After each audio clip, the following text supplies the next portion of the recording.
Bom, então vamos começar a aula 3 do treinamento de Open Industry sobre o European Data Act e a International Data Space Association. Eu sou o Flávio Maeda, vice-presidente da BINC, e o Rogério Moreira, que é diretor de tecnologia da BINC, que vai fazer a primeira parte aí do treinamento, da aula. Então, a primeira parte é o European Data Act.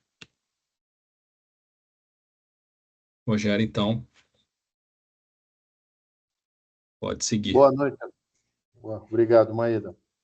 Eu sou Rogério Moreira, diretor de tecnologia da BINC, e nós vamos fazer um panorama rápido sobre o European Data Act, porque ele é a base, né, do conceito de data spaces, né? E a comunidade europeia ele já preparou uma base legal, né? E esta base começa em 2020 com a Estratégia Europeia para Dados, né? Aí foi o estopim, de toda essa base legal. Então, existe uma estratégia clara e definida que ela garante o papel da liderança da União Europeia numa sociedade baseada em dados. Né? É um documento extenso, né? Aqui a gente só está vendo os conceitos bem básicos, né? Depois, no mesmo ano de 2020, saiu, então, um regulamento, né, um Act, para a governança de dados, né? Eu copiei esse slide direto do site, né, do regulamento europeu, né? Então, lá, como Portugal está na comunidade europeia, então eles deram a tradução de português, governação, mas que nós falamos governança, né? Okay?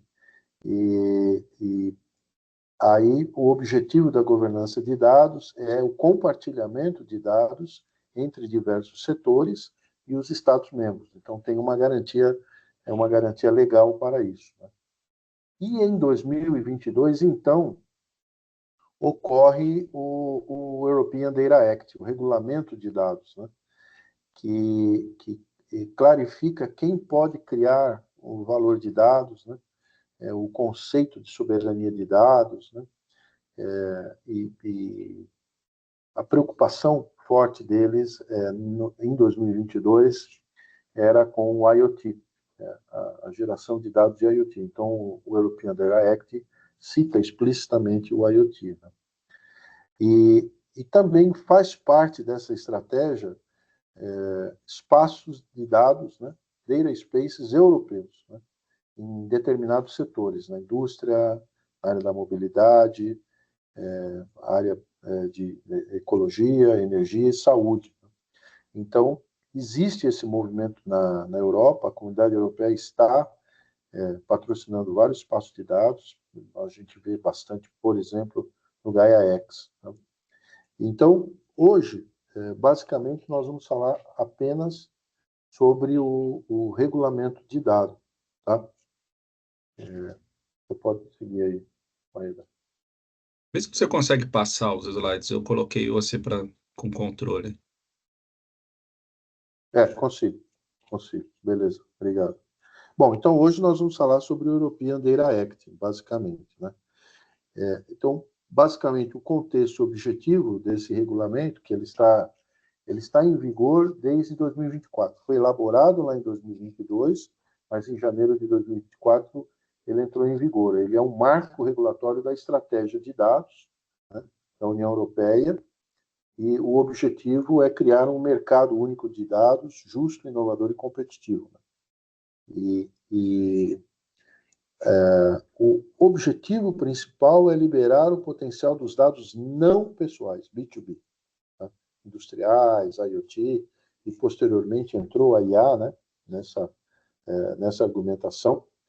E aí é uma base legal que garante o acesso, o compartilhamento, o uso responsável, alinhado com valores, principalmente como soberania digital. É o European Data Act que define a soberania digital. Também privacidade e concorrência leal. Então, existe aí importante a gente lembrar sempre que existe legislação para compartilhamento de dados ou acesso a dados para pessoas, né? De pessoas, né? Que é o que no nosso caso aqui se traduziu como a LGPD, né? Proteção de dados, né? Neste caso específico, o objetivo é o B2B, tá? Então, é criar uma base legal, né, para o B2B. Okay? Então, isto é importante por quê? Porque existe um potencial crescimento da economia de dados, né? E aqui são informações que também foram tiradas lá do site do European Data Act, né? Eles mostram claramente que o volume de dados vai aumentar em 2018.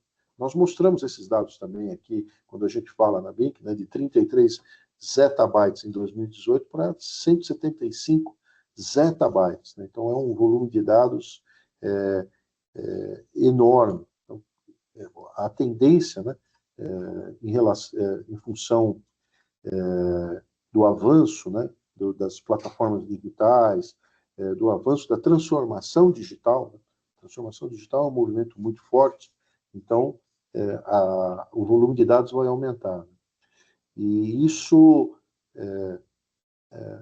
também está ancorado, né, nos serviços de internet das coisas, que, segundo eles, vai crescer de 11 bilhões de euros para 120.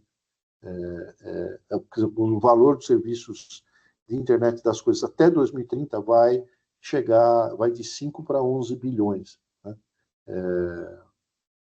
de euros, né? E também no setor de saúde vai ter um crescimento muito grande, né? Nos setores de transportes, edifícios de indústria, um crescimento de 10% a 20%, né, em termos de negócios, né? Isso vai levar um adicional do PIB, né? O PIB, para até 2028, né, vai ter um adicional de 270 bilhões de euros, né?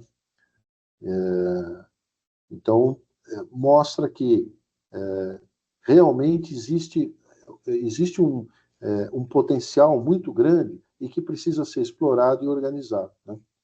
As empresas também estão investindo, o número de empresas investindo em inovação baseada em dados também aumenta, aumentando a produtividade.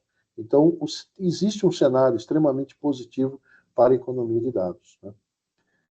Se nós formos pensar em termos de problemas resolvidos, né, o que a economia de dados resolve realmente é utilizar dados que não estão sendo utilizados, né? Usar dados que não estão sendo utilizados, que é o chamado silos de dados, né? Devido a diversas barreiras técnicas, contratuais, até mesmo de enxergar a oportunidade, né? Então, 80% dos dados industriais não são utilizados, né? Assimetria de poder, as grandes empresas acabam detendo um monopólio sobre os dados gerados por dispositivos, por exemplo, carros conectados. As empresas de máquinas agrícolas têm uma velocidade muito grande, né, na área de dados, inclusive aqui no Brasil, tá? Falta de interoperabilidade, né? Então, dificuldade de troca de dados entre setores e países, e fragilidades em crises, né? Que isso, o European Data Act também ele resolve esse problema. Quando tem uma crise, os governos precisam acessar dados críticos, né, em situações emergenciais. E aí eles podem esbarrar em situações legais. Então, o European Data Act ele define bem claramente em pandemias, desastres climáticos, os governos podem acessar os dados, né? Então, esse é basicamente por que, né, qual a dor, né, que a economia de dados tem que resolver, né? E aí, o que foi criado, né? Os dispositivos que foram criados, né? O acesso e compartilhamento de dados B2B, né? Direito ao acesso, usuários de dispositivos, fábricas, agricultores, podem solicitar dados gerados, né? Eu vou pegar o laser pointer aqui, dados gerados, né, por seus equipamentos, mesmo se controlados por terceiros, né, por exemplo, por fabricantes, Essa é uma questão importante, né? Quem é dono do dado? E aí, então, o European Data Act define realmente quem tem o direito sobre o dado, né? Que é uma portabilidade similar o que existe na lei de proteção de dados, né? Lá, GDPR, lá na Europa. Né? Mas seria aplicar o que é essa lei de proteção de dados para o B2B. Né? Esse é o grande objetivo do Data Act. Né? Proteção contra abusos, cláusulas, né, abusivas, né, e contra pequenas empresas e serviços de dados, principalmente em contratos de serviços de nuvem. Né? Então, eles usaram também o Data Act para ter um controle, né, sobre as empresas de cloud, né? Proibição de práticas desleais, né? Porque, em geral, a estratégia de cloud leva ao lock-in, né? Você fica preso, né, ao fornecedor de cloud. Então, precisa ter um certo, né, um certo olhar aí para não ter abuso. Né? Isso eu acho um negócio interessante. Né?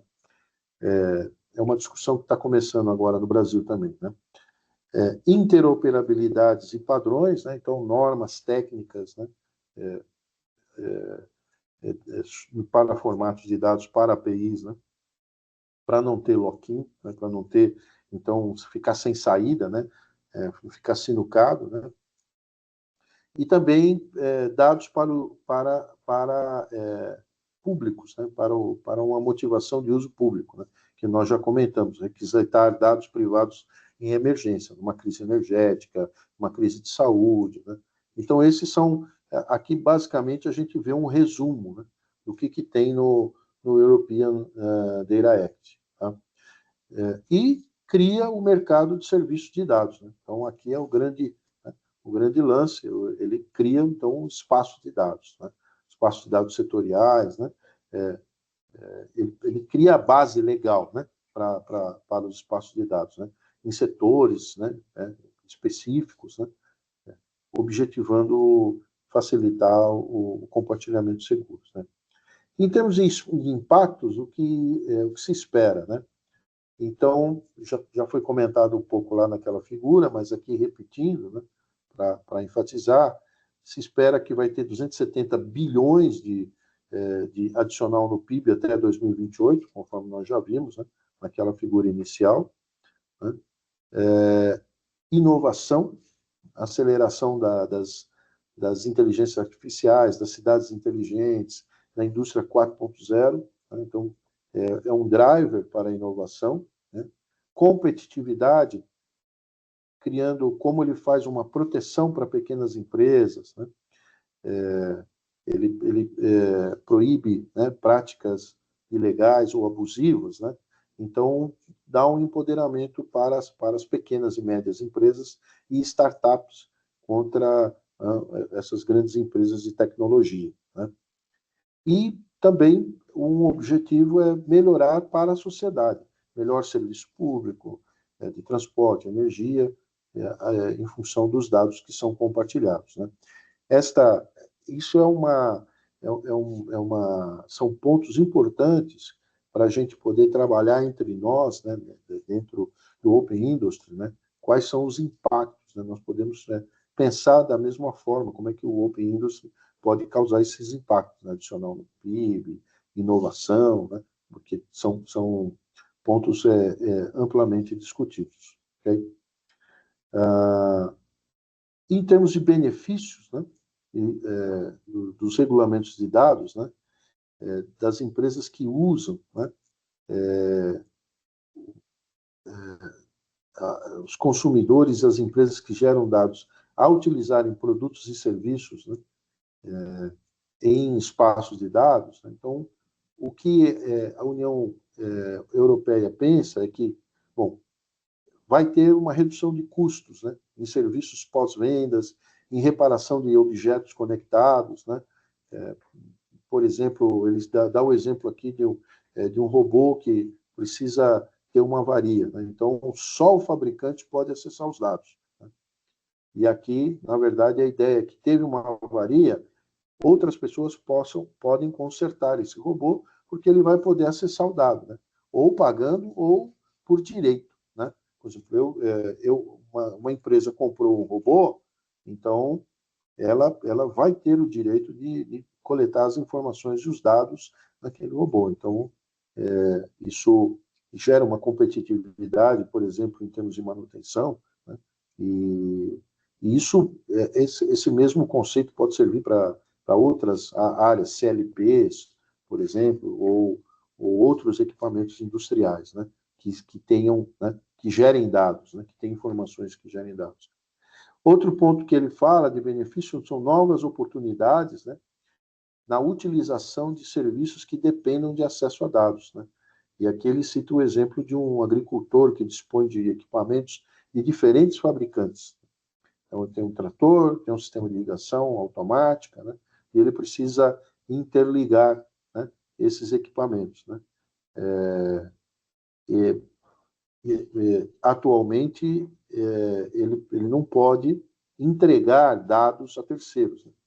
Porque existe essa discussão. O fabricante fala, não, eu sou o dono dos dados, né? O outro fala, o outro fabricante, os dados são meus, eu não posso trocar os dados. Com essa lei, fica bem claro que o dado, né, a soberania é do agricultor, né? E aí, então, o agricultor ele vai poder liberar esse dado até para um terceiro, né? Porque ele é o dono do dado, né? Para avaliar o sistema deles. Então, isso pode gerar novos negócios, né? Alguém pode pegar os dados das máquinas que pertencem ao agricultor e dali gerar aplicativos, gerar informações, gerar painéis, né? Gerar gráficos, né? Usando os dados que antes ele não tinha essa permissão, né?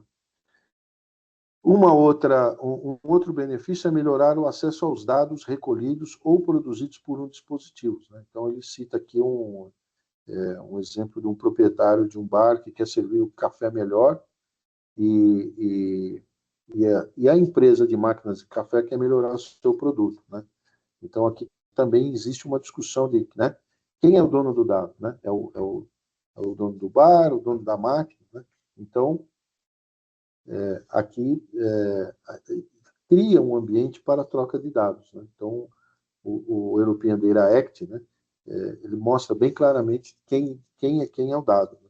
Então, o dado, aí o fabricante da máquina tem que pegar uma permissão ou então comprar os dados de uma máquina que é cliente dele, tá? Então, é um aspecto, né, importante a ser resolvido, porque não fica travado, né? As negociações não ficam travadas, né? Então, são pontos bem interessantes, né? Bom, sobre os desafios e críticas, né? Então, o primeiro deles é a complexidade, né? O ambiente é complexo, então tem um custo de adaptação para as empresas, reestruturação dos contratos, né? Existe uma base legal, então os contratos precisam ser bem definidos e claros, então existe uma certa... tudo que envolve lei em qualquer lugar do mundo tem uma certa complexidade, existe uma curva de aprendizagem, né? Então esse é um dos problemas, né? O aspecto de segurança é importante, extremamente importante, porque como vai ter maior circulação de dados, existe aí um maior risco de vazamento. Por isso que, no caso dos espaços de dados, a segurança é a preocupação principal, número um, né? Identificação, segurança, existe aí pela IDSA um esquema de certificação, né? Então, tem que ter toda uma preocupação com segurança, porque já hoje em dia, né, nós ouvimos falar de vazamentos de dados, né? Então, veja que pode acontecer, né, de alguém, né, criar uma identidade fake e aí acessar os dados, né? Então, essa preocupação precisa ter bem claro para ter toda uma preocupação de segurança, de raiz de confiança, né? Root of trust, né? De certificação para que realmente os riscos sejam controlados, né? E também eles citam, né, que uma das preocupações, né, isso no caso a comunidade europeia, né, pressões entre empresas que não são europeias, né, sobre a soberania dos dados, né? Isso tende a ser uma grande discussão, né? Essa lei era europeia, né? ela, ela garante dentro, né, da comunidade europeia, né? Mas não, existe uma discussão nos Estados Unidos ampla sobre soberania de dados. A China, né, a gente sabe que lá é um regime um pouco diferente, né, mais centralizado, né, então quem define exatamente quem é dono do dado é o governo centralizado. Então nós não sabemos como vai evoluir, embora a China ela esteja apoiando fortemente, né, esses os espaços de dados, economia de dados, mas a gente precisa entender bem esses aspectos geopolíticos. Né? Okay? Bom, os próximos passos, né, é a implementação. Os países da Unidade Europeia devem adotar normas nacionais até 2025, que garantam a execução dessa lei. Né? Então, até o final desse ano, na verdade, até setembro, né, eles devem já estabelecer. E aí a comunidade europeia vai ficar monitorando, né, durante o ano de 2026, a evolução da lei para fazer alguns ajustes, né, e assim por diante. Né? E existem oportunidades, né, de empresas que querem investir em governança de dados, fazer parcerias setoriais. O que nós temos visto, né, é um setor lá na Europa que também está numa fase inicial, né? As oportunidades estão aparecendo, estão sendo discutidas, né? E provavelmente é o que nós vamos ver aqui. Né? Bom, como conclusão, o European Data Act é uma peça central no projeto da União Europeia para liderar a economia baseada em dados, economia de dados. Né? Eles fazem um equilíbrio entre inovação, justiça, soberania. Então, foi muito bem pensado, como tudo é feito na União Europeia, e ele cria realmente um ambiente legal, né? uma base legal, um estatuto legal, para que tudo isso possa funcionar. Né? E as organizações que vão se adaptando rapidamente vão ter uma vantagem competitiva, né? E os cidadãos também vão ganhar maior controle e transparência em função do que se define como soberania de dados, né? Que é algo que nós também pensamos aqui, né? Quem sair na frente aqui vai ter uma vantagem competitiva. Bom, isso é o que eu tinha para falar para vocês sobre o European Data Act. Aqui no Brasil nós não temos essa mesma base legal, mas a intenção é que o Open Industry comece também a trabalhar nesta dimensão legal, né? Já que existe uma vontade, né, do governo federal em promover, né, a criação da economia de dados aqui no Brasil. Ok? Agora, então, passamos ao Maeda para falar sobre a IDSA. Ok. Rogério, você consegue devolver o controle aqui para mim? Que eu não estou conseguindo pegar o mouse de volta.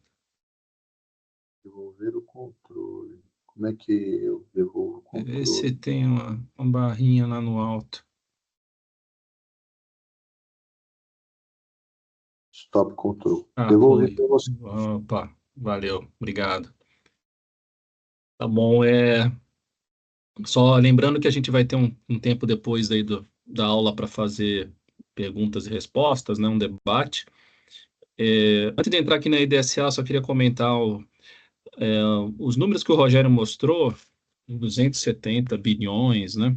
Quando a gente via esses números, a gente até ficava meio cético, mas o ponto é que depois a gente teve acesso a um relatório da União Europeia sobre mercado de dados, que tem todos os indicadores Ah, é verdade. e aí isso está muito bem embasado lá na metodologia, os 270 bilhões, os acréscimos de PIB e vários outros indicadores. Acho que depois a gente pode marcar também, preparar uma apresentação, né, Rogério? Para a gente fazer um resumo daquele relatório lá, porque Eu acho bem interessante, inclusive porque ele fala do Brasil também. Ele coloca lá o cenário brasileiro, fora da União Europeia. Na verdade, eles trazem o cenário para Estados Unidos, China, Brasil, Israel e Japão. Então, tem 2 páginas falando só do Brasil. Acho que é interessante depois a gente marcar uma apresentação também, ok?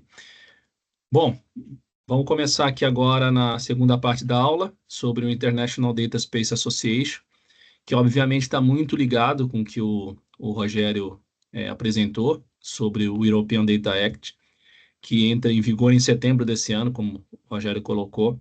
Ele foi aprovado no ano passado no Parlamento Europeu, vai entrar em vigor agora, em setembro.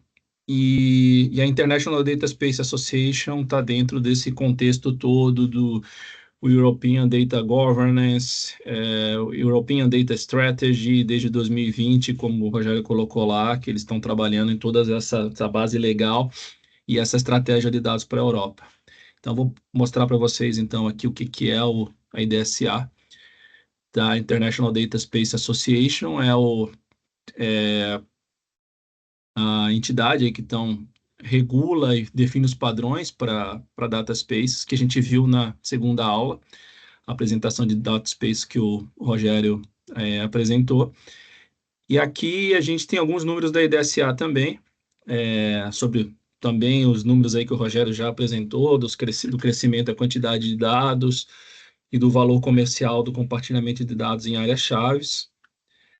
E outra informação é que, segundo a International Data Space Association, as empresas compartilham apenas 2% de seus dados porque não confiam uma nas outras. Então, na missão, de toda a base legal, o regulamento que foi criado na Europa, e também a razão de ser aí da International Data Space Association é promover, então, esse compartilhamento, que não é um compartilhamento livre, né? A gente não está falando de open data aqui, a gente está falando, né, de um fluxo regulado, controlado, seguro de dados, para promover a economia de dados também na Europa. Tá? Então, esse também é um outro slide aí da IDSA, tá? Que também resume, né, a motivação inclusive é extraído também do European Data Act, como está falando aí, né, que os dados são um componente central da economia digital e que os dados estão crescendo de forma exponencial, e a maioria dos dados não é utilizada por baixa confiança, mas também pela questão dos obstáculos tecnológicos. Então, que é o que a IDSA se propõe a resolver através da padronização, né, da interoperabilidade técnica, semântica e da governança que os data spaces promovem. Tá, então, quem que é a International Data Space Association?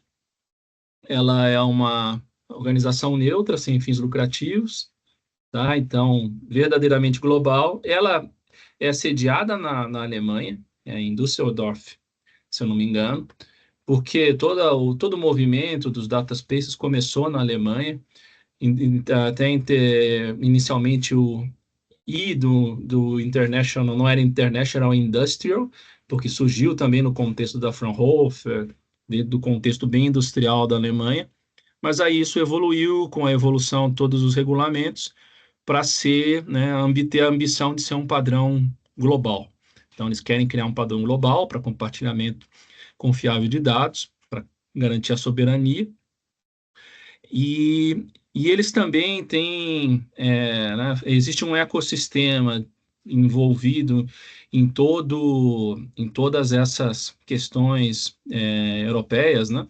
Então, depois até em outro momento a gente pode falar, por exemplo, da Gaia-X, que também é uma entidade voltada à criação dos data spaces, naqueles data spaces setoriais europeus.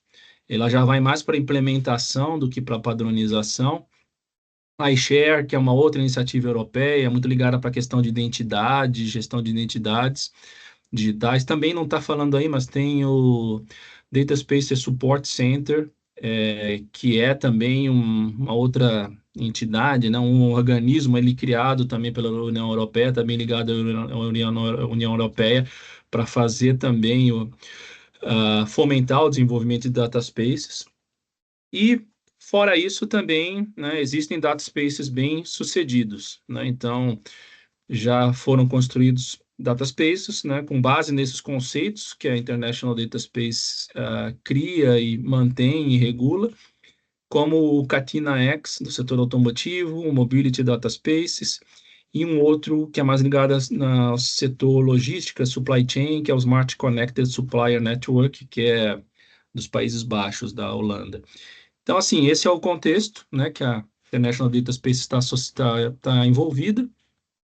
E aí a gente pode ver aí, essa é uma atualização de dezembro do ano passado, da Assembleia Geral da IDSA, em que ela colocou aí que hoje tem mais de 860 pessoas contribuindo para a criação desse padrão internacional, 32 países envolvidos e 191 membros, né? Então, vocês podem aí ver pelos logos, até a BIM que está ali, o quarto, a BIM que é membro da IDSA, mas está vendo, pode ver aí Google, SAP, Microsoft, Siemens,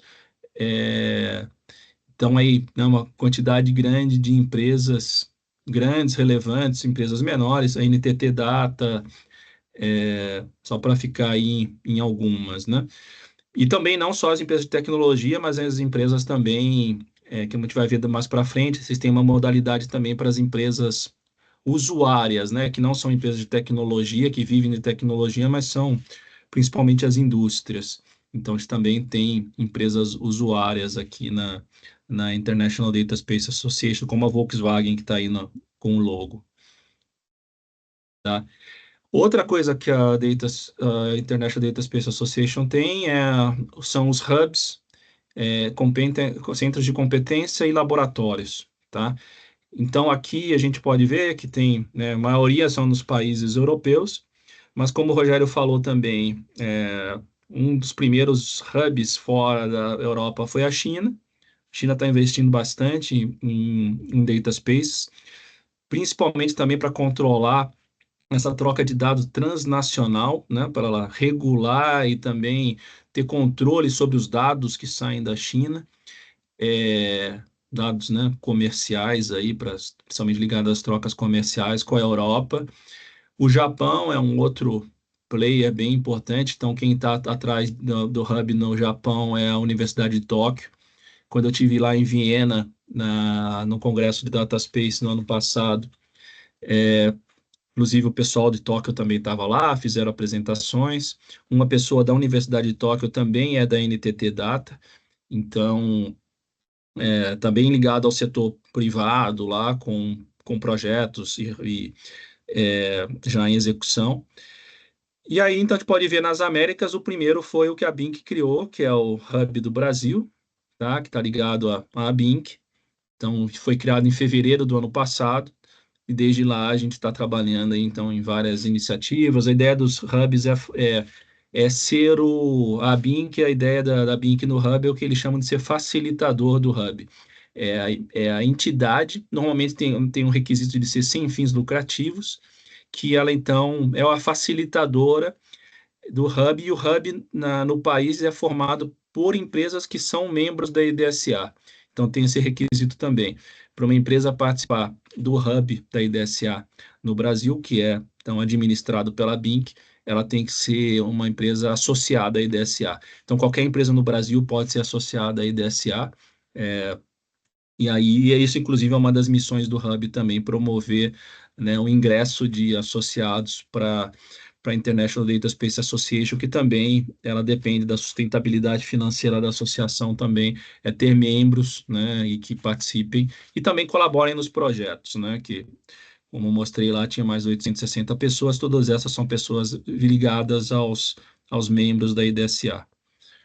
Tá? Então, aqui só também para falar aqui para vocês, né, alguns logos também de empresas que ajudaram a criar, né, o protocolo do DataSpace.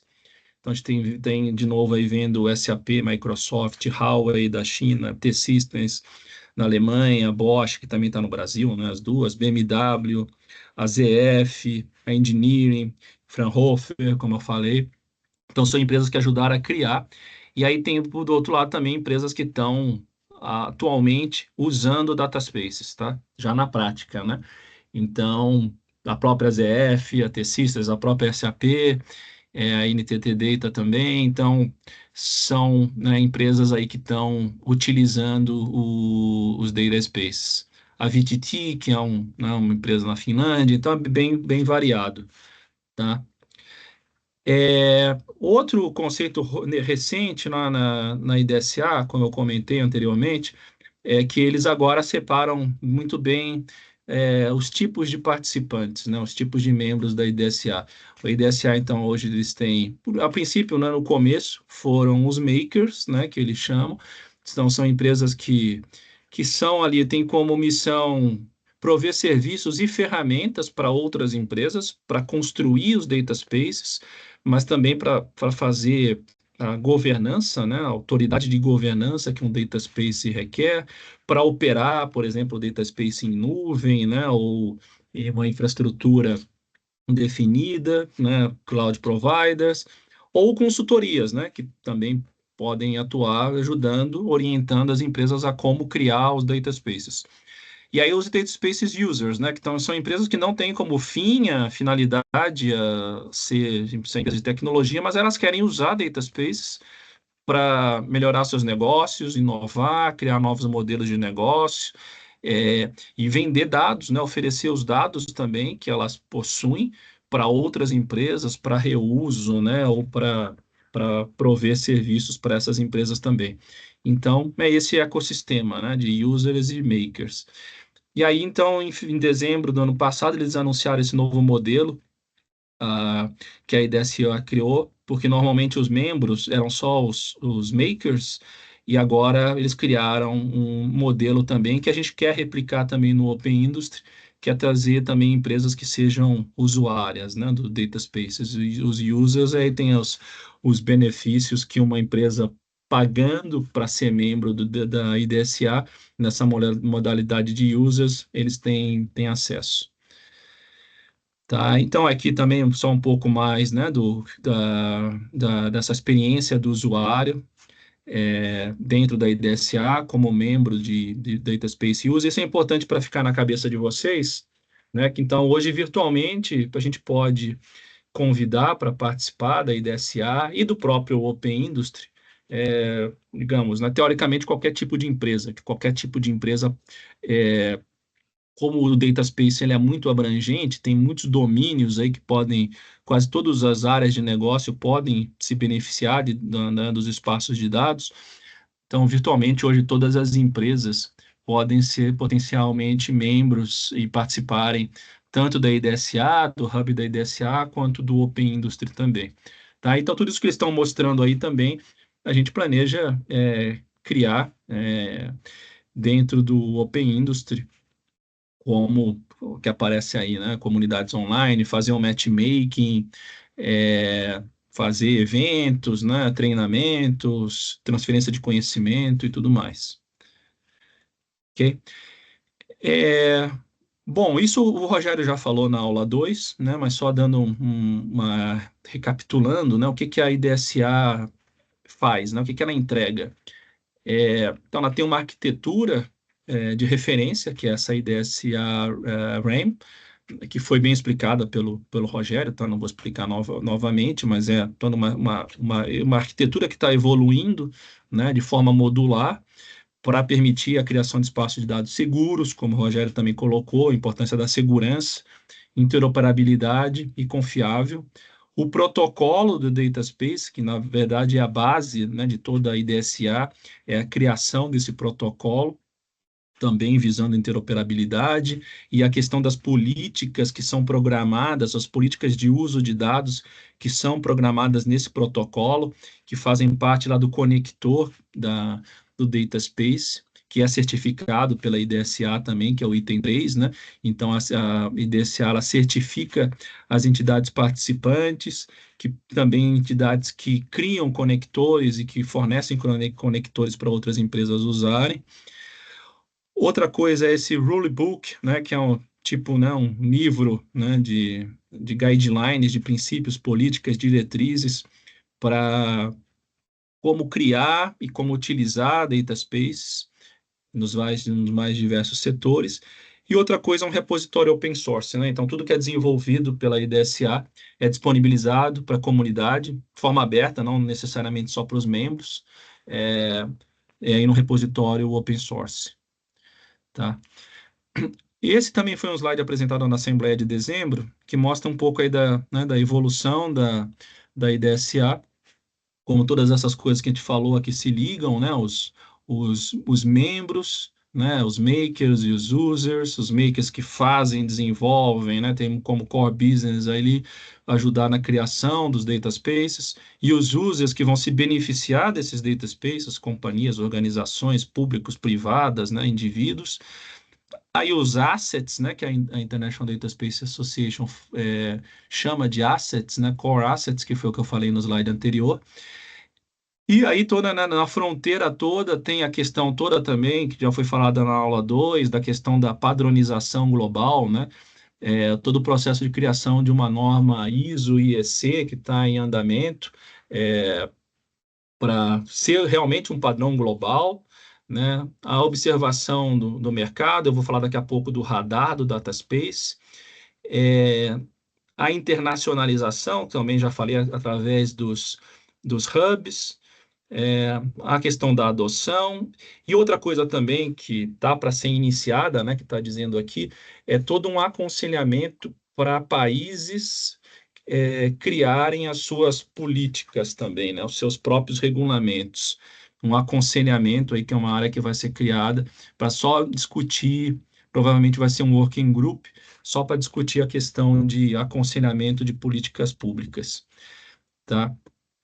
Aqui também, né, eles estão mostrando, eles estão muito agora na pegada, na IDSA, de sair da teoria e para a prática, né? Então, todo o trabalho aí que foi feito, né, nos últimos anos pela IDSA, acho que desde 2016, né, eu esqueci de falar, desde 2016 que a associação existe. Então, foi antes da regulação, né, que ela começou aí a desenvolver os data spaces. Então, tem vários, né, assets aqui que são teóricos, mas isso tudo então está já partindo para a implementação e para os data spaces, como a gente comentou ali, Katina X, Iona X, né, Mobility Data Space, para realmente implementar os data spaces, tá? Também aqui um pouco do que já foi falado na segunda aula, não vou colocar, mas em resumo, né, o grande asset da IDSA é o protocolo de Data Space para prover a interoperabilidade técnica, também a gente, né, falou isso bastante na segunda aula, e também a interoperabilidade semântica, né, com modelos de dados para garantir que os providers e os consumers dos dados, eles falem todo mundo a mesma língua, padrões de metadados, em suporte a domínios específicos, né, que cada área vai ter, cada indústria vai ter sua própria semântica. Então, como garantir que isso seja padronizado, tá? Aqui a questão, né, do porquê que o protocolo é essencial, né, você ter esse padrão. Então, pela questão da soberania, da interoperabilidade, crescimento, escalabilidade, né? Para a gente falar de uma economia de dados, isso pressupõe que seja um negócio escalável, né? Não pode ser cada empresa, cada grupo de empresa que quer criar o seu data space e compartilhar dados, cada um cria o seu próprio protocolo, o seu próprio padrão. É uma coisa que a gente está vendo acontecer aqui no Brasil, né, em algumas redes de compartilhamento de dados que são criadas, e aí cada uma está criando sua própria interoperabilidade do zero. Então, a ideia do Data Space, então, é ter um padrão global, né? E que para que seja reusado, que não seja preciso recriar a roda do zero a cada Data Space que for criado, tá? Aqui também é um pouco aí ligando, né, com o que o Rogério apresentou do Data Act, mostrando aqui também como que o protocolo do Data Space atende aos pontos específicos do Data Act. a questão da interoperabilidade, né, o artigo 33 lá do Data Act coloca, que é preciso ter um padrão de interoperabilidade, e aí a IDSA, através do protocolo Data Space, provê esse padrão. Outra coisa interessante também, né, a questão de formatos que possam ser lidos por máquina. Isso também é atendido ali pela interoperabilidade do Data Space, como está aí no quadro. Outra coisa que o Data Act fala é as APIs, né, que existam, né, que sejam habilitadas de forma automática, real-time. Isso também está previsto no protocolo. Então, em geral, né, Data Space, o protocolo Data Space foi pensado também, né, para permitir que as empresas se adequem a esse novo regulamento de dados não pessoais que foi criado na Europa. Senão, não adianta criar o regulamento sem haver a forma de implementar esse regulamento, né? Então, é isso que o protocolo Data Space propõe a fazer. Tem também agora toda uma linha de treinamentos. Esse é um ponto bem importante que a gente no Open Industry tá vendo aí com cuidado, né, como um primeiro passo, que é o de criar, né, profissionais que sejam capazes de implementar os data spaces, ou até mesmo usar os data spaces do ponto de vista de negócios. Então, a IDSA tem todo um programa de treinamento que a BINC também está em contato aí com a IDSA para a gente trazer esses treinamentos para o Brasil. Hoje eles são, quem quiser fazer o treinamento pode fazer ou presencial ou online. Presencial hoje, a princípio, né, nesse momento agora, né, em 1º de julho de 2025, apenas na Espanha, mas em breve eles falaram que vão ter treinamentos na Alemanha, e o nosso objetivo também, como hub do IDSA, é trazer esses treinamentos para o Brasil, para a gente possa ter pessoas formadas e capazes, então, de criar data spaces e trabalhar com data spaces. Então, todo um programa de certificação, né, com todo o conteúdo que a IDSA, ela não cria os treinamentos, ela define o conteúdo dos treinamentos através desse Data Spaces Body of Knowledge, muito parecido também, né, com a parte do PMI, né, em que a IDSA define a forma que o treinamento vai ser dado e a certificação, mas outras empresas que entregam esse treinamento. O que eu comentei lá anteriormente, a questão do radar, o radar uma ferramenta que a IDSA criou para que qualquer um possa consultar projetos de data spaces que estejam ou em andamento, em planejamento, em construção ou em operação. Então, a forma lá, um dashboard online, tem o QR Code aí, para quem quiser acessar o radar, vai cair numa página online em que, basicamente, ali é como se fosse um BI, em que é possível fazer pesquisas dos projetos do Data Spaces através de critérios de filtro.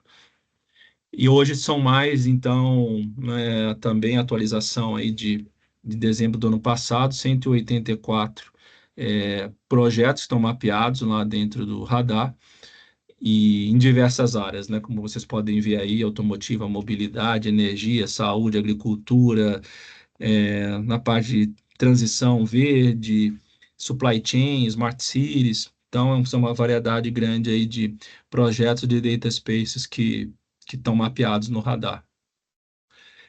Outra coisa que a IDSA também, né, faz e tem aí como papel também definir né, as políticas, é a questão das políticas e regulamentações e governança dos data spaces. Então, esse slide aí mostra os níveis, né, de governança, desde a governança né, do framework legal, que é definido normalmente pelos governos, né, dentro de um país, né, de uma região.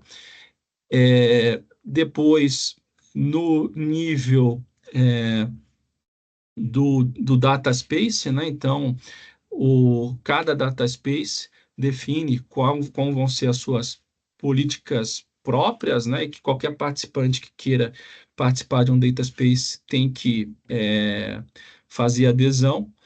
então, até o nível de políticas que podem ser implementadas dentro do conector em si, que cada empresa que vai compartilhar dados pode definir as suas próprias políticas de dados, né, de como esses dados vão ser usados, claro que desde que esteja em conformidade tanto com o nível do Data Space Authority, definido para o Data Space, quanto do framework legal do país, mas aí cada empresa pode definir a sua própria política de uso de dados, que quem for consumir os dados vai ter que também aderir. Tá? Então a IDSA está a caminho, né, de ser um padrão global. Como eu te falou aqui, já tem vários países aqui participando, né, e que estão fortemente aí trabalhando na questão da padronização global e as questões dos projetos e tudo mais. Então, é um, né, um processo evolutivo.